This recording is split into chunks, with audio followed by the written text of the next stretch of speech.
मोदी बड़ा खतरनाक काम कर रहा है और पूरे लोकतंत्र को खत्म कर देगा।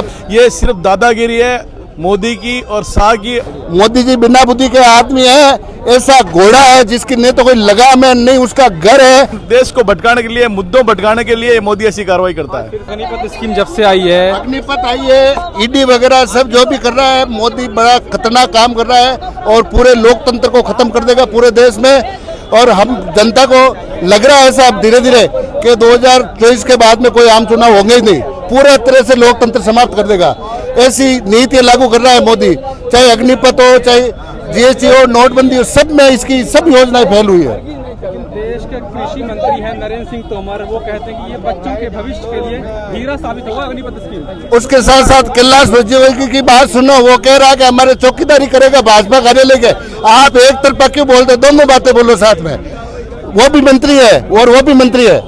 कैलाश विजयवर्गीय कह रहा है 4 साल बाद में भाजपा कार्यालय में आप चौकीदारी करना, वो बात क्यों नहीं प्रकाशित करते हो आप? 4 साल अगर नौजवान को नौकरी दे रही है, हाँ, काम दे रही है सरकार, उसमें क्या आपत्ति होनी चाहिए? 4 साल देश की रक्षा करनी है, देश की रक्षा के लिए जज्बा चाहिए। 4 साल में जवान एकदम एक्टिव नहीं होता, उसकी ट्रेनिंग तक पूरी नहीं होती, फिर वो कैसे देश की सेवा करेगा, क्या करेगा?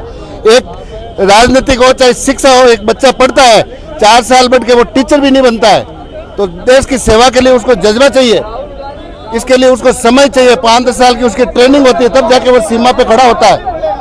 बीजेपी के लोग कहते हैं कि हम कोई भी स्कीम लेके आते हैं, बीजेपी लगातार सड़कों पर जाती है बिना समझे तुझे।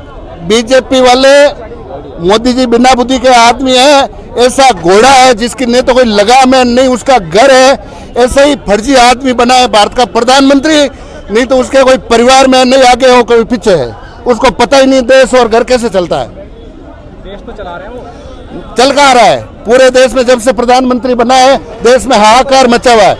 कहाँ चल रहा है देश? पूरा देश सड़कों पे, बच्चे सड़कों पे, 12 महीने किसान सड़कों पे बैठे रहे, सभी पार्टियां सड़कों पे। ऐसा थोड़ी होता, लोकतंत्र में सबकी बात सुननी जानी चाहिए। कहाँ देश चल रहा है? वो कह रहे विदेशों में हमारा डंका बज रहा है। विदेशों में आपको पता है, मीडिया वालों को, आप तो खुद ही क्या है कि वो बिके हुए पूरा मीडिया, और मीडिया वालों को राज्यसभा से भेज के आपका काम पूरा कर देते हैं, इसलिए आप उसके बारे में कुछ बोलते नहीं हो।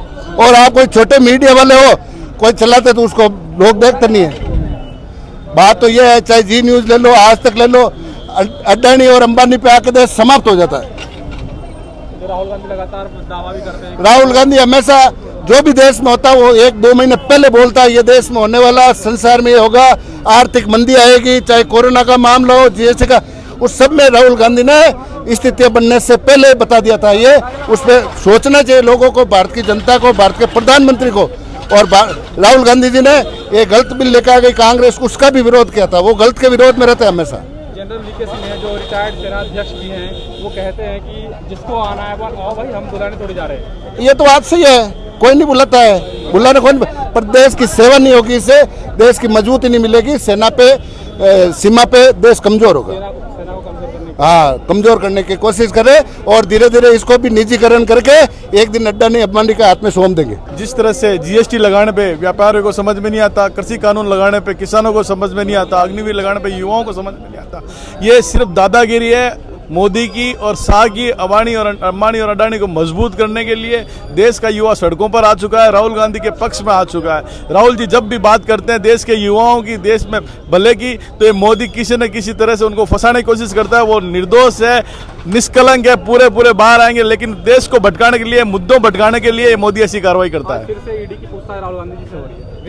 ये सिर्फ भटकाने के लिए, देश के युवाओं को आवाज को दबाने के लिए राहुल गांधी से पूछताछ की जा रही है। जब कश्मीरी पंडित एक बार फिर पलायन कर रहा है तो उस आवाज को दबाने के लिए मोदी ये कार्रवाई कर रहा है। मोदी ये कार्रवाई कर रहा है, लेकिन बीजेपी का और नेताओं का ये कहना है कि अगर ईडी पूछताछ कर रही है तो आसानी से करने पे। जिस तरह से आज कैलाश विजयवर्गीय का बयान आया कि जब भी ये 4 साल बाद में ये लड़के वापस आएंगे, ये सैनिक बन के वापस आएंगे, हमारे भाजपा कार्यालय पे चौकीदारी करेंगे, क्या उनको इसीलिए इस अग्निवीर योजना में डाला जा रहा है? ये उनसे सवाल पूछा जाना चाहिए। अग्निवीर योजना, एक फौजी तैयार होता है 15 साल बाद में तो वैसे ही रिटायर हो जाता है, लेकिन उसका कहाँ फाइनेंस होगा, कहाँ उसका घर होगा?